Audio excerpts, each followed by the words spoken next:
فرمایا والا سوف یعطیک ربک فترضی، تمہارے پروردگار تمہیں اتنا دے گا کہ تم خوش ہو جاؤ، تم راضی ہو جاؤ۔ یہ بات کوئی ذات اپنے محبوب ترین فرد ہی سے کہہ سکتی ہے کہ تمہیں ہم اتنا دیں گے کہ تم خوش ہو جاؤ گے، راضی ہو جاؤ۔ یعنی آخرت میں اللہ تبارک و تعالی آپ کو اتنے انعامات سے نوازے گا کہ پھر آپ مکمل طور پر راضی ہو جائیں گے، آپ کی کوئی خواہش ایسی نہیں ہوگی جو پوری نہ ہو۔ اور یہ سرکار دو عالم صلی اللہ علیہ وسلم کی اپنی امت پر شفقت اور رحمت کا ایک مظاہرہ ہے کہ آپ نے جب یہ آیت سنائی تو صحابہ کرام سے خطاب کرتے ہوئے یہ بھی فرمایا کہ اللہ تعالیٰ نے مجھ سے یہ وعدہ کیا ہے کہ میں اتنا دوں گا کہ تم راضی ہو جاؤ گے، تم خوش ہو جاؤ گے، تو میں اس وقت تک راضی نہیں ہوں گا جب تک کہ میری امت کا ایک فرد بھی جہنم میں موجود ہے۔ اللہ تبارک و تعالیٰ سے یہ درخواست کرتا رہوں گا کہ میری امت کے لوگوں کو، یعنی وہ جو ایمان لائے ہوئے ہیں امت مسلمہ، جب تک ان کا ایک فرد بھی جہنم میں موجود ہے میں راضی نہیں ہوں گا۔ جب اللہ تعالیٰ نے وعدہ کر لیا کہ ہم تم کو اتنا دیں گے کہ تم راضی ہو جاؤ گے، جب تک تم راضی نہیں ہوگے دیتے ہی رہیں گے، تو اللہ تبارک و تعالیٰ سے میں اپنی امت کی مغفرت مانگوں گا، ان کی شفاعت کروں گا، اور جب تک ایک فرد بھی امت مسلمہ کا باقی ہے جہنم میں، اس کو جب تک نکال نہ لوں اس وقت تک میں راضی نہیں ہوں گا۔ یہ کتنی بڑی عظیم بشارت ہے اس امت مسلمہ کے لیے، نبی کریم سرور دو عالم صلی اللہ علیہ وسلم کی امت کے لیے، اور اللہ تبارک و تعالیٰ کا انعام و کرم ہے کہ اللہ تعالیٰ نے ہمیں آپ ہی کی امت میں داخل فرمایا۔ تو یہ عظیم بشارت ہے کہ کوئی فرد بھی جو نبی کریم صلی اللہ علیہ وسلم پر ایمان لایا اور ایمان لانے کے طریقے سے ایمان لایا تو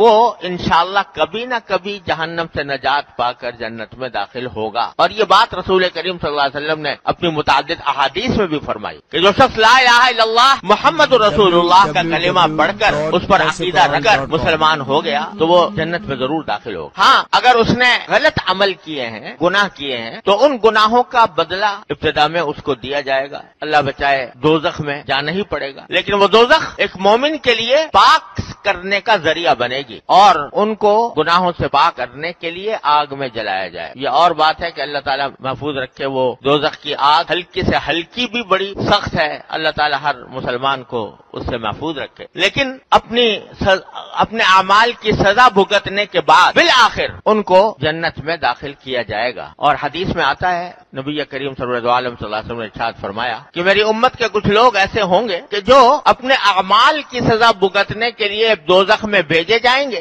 اور وہاں دوزخ میں رہتے ہوئے وہ جھلس جائیں گے، اللہ تعالیٰ حفاظت فرمائے، آگ سے جھلس جائیں گے، اور اسی جھلسی ہوئی حالت میں جب وہ اپنی سزا پوری کر چکے ہوں گے تو پھر ان کو نکالا جائے گا، اور نکال کر ان کو پھر اثر نو اللہ تعالیٰ ان کی نشو و نما فرمائیں گے۔ وہ جھلسا ہوا جسم جو آگ سے بری طرح جھلس چکا ہے وہ فرمایا کہ وہیں سے وہ اگنا شروع ہوگا، اور اس طرح اگے گا۔ حدیث میں اس کی مثال یہ بیان فرمائی کہ جیسے سیلاب کے اندر بہتا ہوا کوئی دانہ آ جاتا ہے، چنے کا دانہ مثلا یا کسی اور نباتات کا دانہ، تو وہ جس طرح اگنا شروع ہوتا ہے اور پھر یہاں تک کہ کوپل بنتا ہے، کوپل سے پودا بنتا ہے، پودے سے پورا درخت کی شکل اختیار کر لیتا ہے، تو یہ لوگ جھلسنے کے بعد انہی کے جھلسے ہوئے جسم سے ان کے اندر نشو و نما شروع ہوگی اور وہ کوپل کی شکل اختیار کرتے ہوئے پھر آن کی آن میں تھوڑی ہی دیر میں وہ بالکل بھلے چنگے انسان کی شکل اختیار کر لے، اور پھر ان کو جنت کی طرف لے جایا جائے گا اور پھر جنت میں داخل کیا جائے گا۔ اور جو حضرات شروع ہی سے جنت میں ہیں وہ دوزخ سے ان کو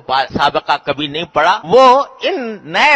نو وارد جنتیوں کو کا نام رکھیں گے کہ یہ جہنمی جنتی ہیں، جہنمیین ان کو کہا جائے گا کہ ہے یہ جہنم سے آئے ہوئے ہیں اس لیے ان کو جہنمی جنتی کہا جائے گا۔ پھر اللہ تبارک و تعالیٰ ان کو اتنا دیں گے جنت کے اندر ایمان کی وجہ سے، کیونکہ ایمان لائے ہوئے تھے، اس واسطے اللہ تبارک و تعالیٰ اتنا دیں گے کہ وہ ان کے دل میں جو خواہش بھی ہوگی وہ پوری کی جائے گی۔ غرض یہ کہ نبی کریم صلی اللہ علیہ وسلم نے فرمایا کہ یہ جو اللہ تعالیٰ نے مجھ سے وعدہ فرمایا ہے کہ ہم تمہیں اتنا دیں گے کہ تم راضی ہو جاؤ گے، خوش ہو جاؤ گے، تو میں اس وقت تک خوش نہیں ہوں گا، اس وقت تک اپنی رضامندی کا اظہار نہیں کروں گا جب تک کہ میری امت کا ایک فرد بھی جہنم میں موجود ہے۔ تو یہ عظیم بشارت ہے ساری امت محمدیہ علیہ صاحب الصلوۃ والسلام کے لیے۔ اللہ تعالیٰ اپنی رحمت سے ہمیں ایمان اور عمل صالح کی توفیق عطا فرمائے، تو انشاءاللہ نبی کریم صلی اللہ علیہ وسلم کی شفاعت ہمارا آخری سہارا ہے اور اللہ تعالیٰ کی رحمت سے وہ حاصل ہو۔ تو ہمارے ایک بزرگ تھے حضرت مفتی محمد حسن صاحب رحمۃ اللہ علیہ، جو حضرت حکیم الامت مولانا شفیع صاحب تھانوی رحمۃ اللہ علیہ کے بڑے جلیل القدر خلیفہ تھے۔ لاہور میں قیام تھا لیکن